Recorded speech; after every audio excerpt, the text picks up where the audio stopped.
Assalamualaikum warahmatullahi wabarakatuh. Waalaikumsalam warahmatullahi wabarakatuh. Bagaimana kabarnya? Alhamdulillah baik. Ya, kita mulai pelajaran hari ini dengan bacaan Bismillahirrahmanirrahim agar bacaan Al-Fatihah agar dari awal hingga akhir dapat ilmunya bermanfaat dan barokah. Amin. Doa mulai.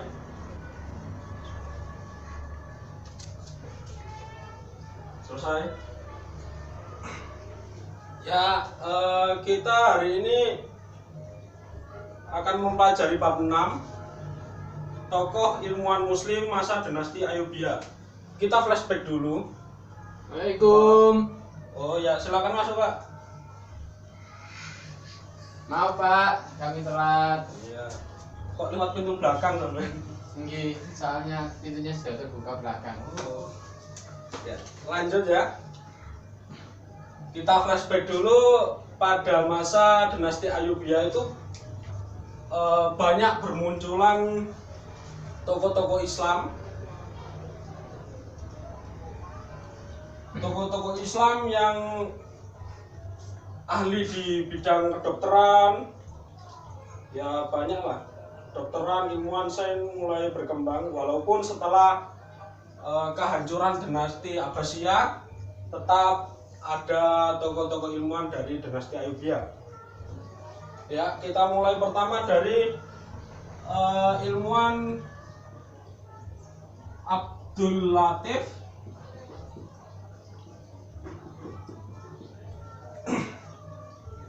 Nama lengkap beliau Abdul Latif adalah Muhammad Abdul Latif bin Yusuf bin Muhammad, lahir di Baghdad tahun abad ke-12 dan wafat abad ke-13. Sejak kecil telah mempelajari Al-Quran dan ilmu agama dari Al-Wajih Al-Wasiti. Menjelang dewasa melanjutkan pendidikannya dengan mempelajari ilmu kedokteran dan filsafat. Salah seorang gurunya adalah Ibnu Tilmis. Selanjutnya belajar di Damaskus, Mesir untuk mendalami ilmu agama, kedokteran, sastra, dan filsafat. Abdul Latif ini menekuni ilmu kedokteran yang merupakan ahli anatomi pertama yang memberi deskripsi lengkap dan akurat tentang tengkorak, kepala manusia, dan tulang muka, termasuk tulang rahang bawah. Ini ada bukunya yang udah diterjemahkan, yang karena dulu kan Ayyubiyah hancur, buku-bukunya diambil oleh Barat, ya diterjemahkan. Sekarang bukunya namanya Account of Egypt, ini berupa manuskrip. Yang kedua adalah Ibnu Al-Baitar. Pak, mau tanya. Ya. Itu Abdul Latif ada Abidnya, itu siapa Abid itu Pak? Ini nama saya ya. Oh, namanya Pak Abid, belum kenalan. Saya lupa. Oh iya. Karena saya guru baru. Oh iya Pak. Honorer maksudnya.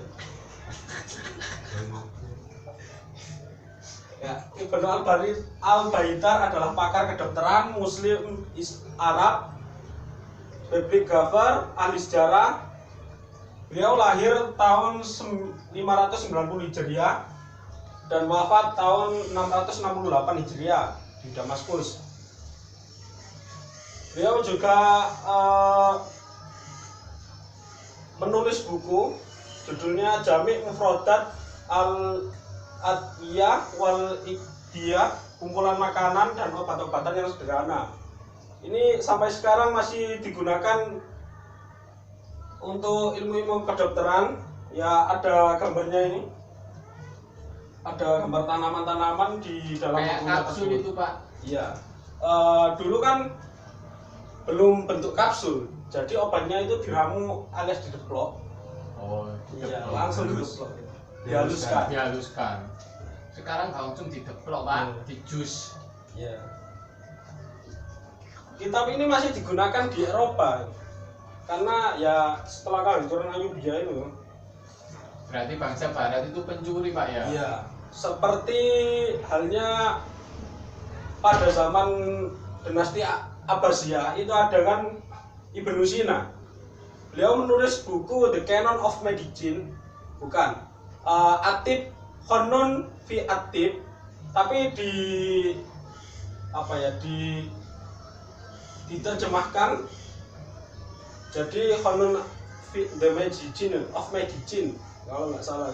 Sekarang bukunya masih digunakan pada tahun 13 kalau nggak salah ya. Tahun 13 itu ada wabah. Oh maaf melenceng. Ya nggak usah, lanjut di bab selanjutnya saja.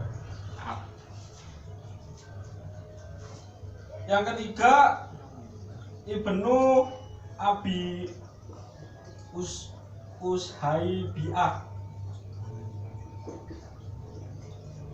Pak, Ya, mau ke belakang. ya nggak apa-apa. Iya.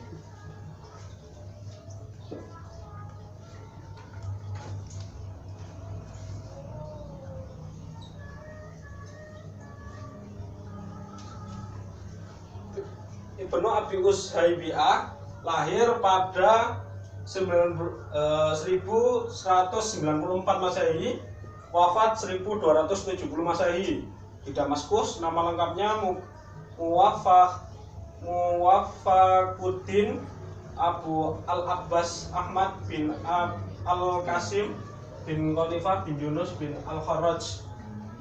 Ibnu adalah ahli bibliografi di bidang kedokteran. Menurut ilmu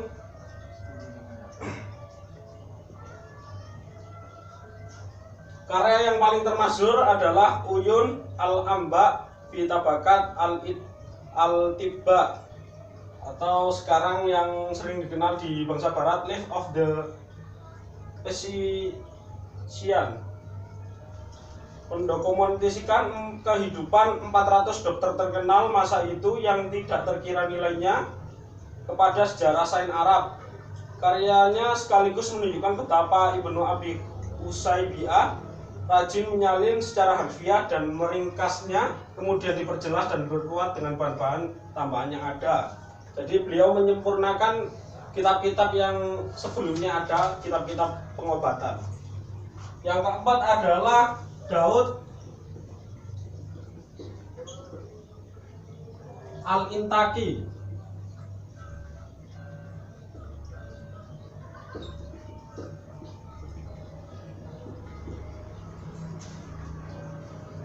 Nama lengkap beliau Daud bin Umar bin Ad-Daril Al-Intaki. Beliau lahir di Antokia. Dikenal sebagai tabib yang ahli fisioterapi, obat dan ilmu jiwa.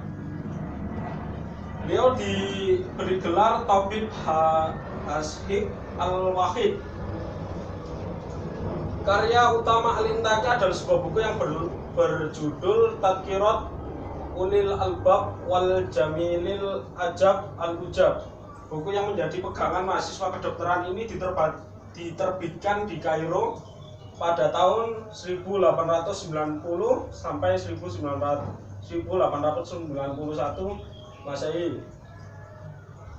Bukunya tebalnya 700 halaman, merupakan warisan Arab Islam yang menjadi kebanggaan di perpustakaan Arab.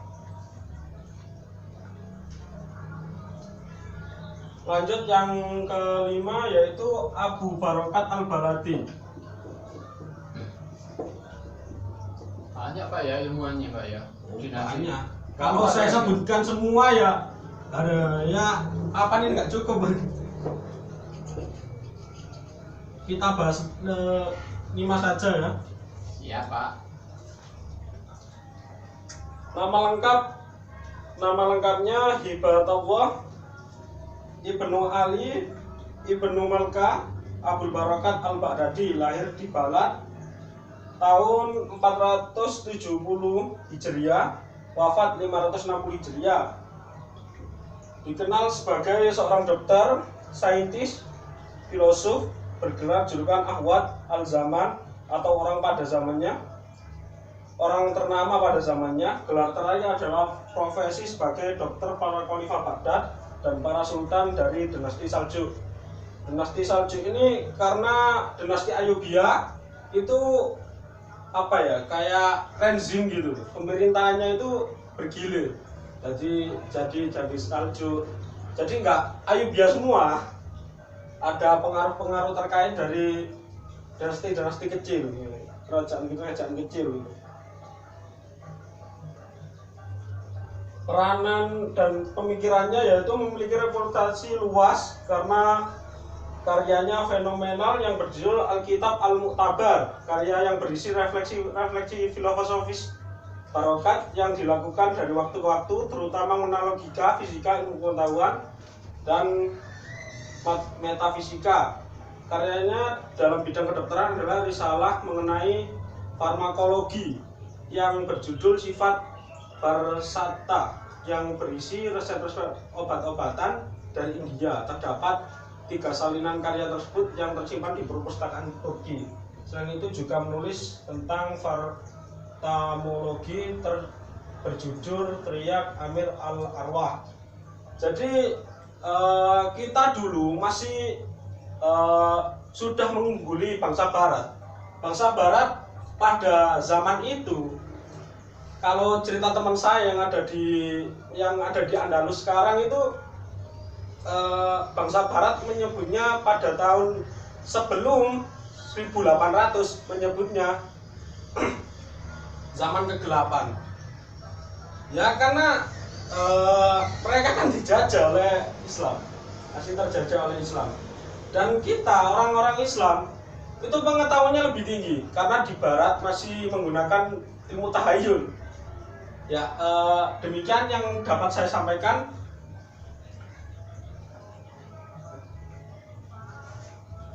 Ya semoga dapat Ada pertanyaan. ilmu yang barokah. Amin. Sebelum Amin. saya tutup, ada yang ditanyakan? Ya, saya rasa tidak ada. Assalamualaikum warahmatullahi wabarakatuh. Assalamualaikum warahmatullahi wabarakatuh.